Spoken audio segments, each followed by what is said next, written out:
Hello everyone friends on the Veloris channel.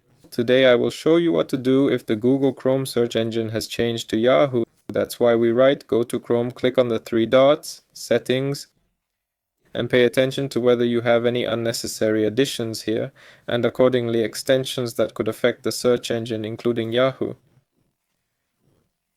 Here, next, if you don't have anything suspicious here or there are no add-ons at all, you can try to disable them all to begin with here. So go to factory reset and reset your browser to its default settings.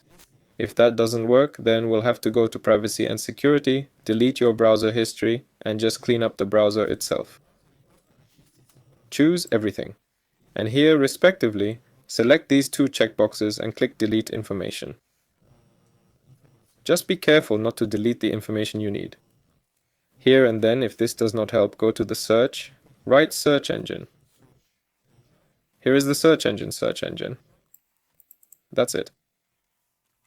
Accordingly, select here. If you suddenly have Yahoo here somehow, yes, select Google, click on the three dots and make it respectively the default. If this does not help, then the only thing left is a complete reinstallation of the browser. That's all. Velos was with you. Like, subscribe to the channel. Bye everyone.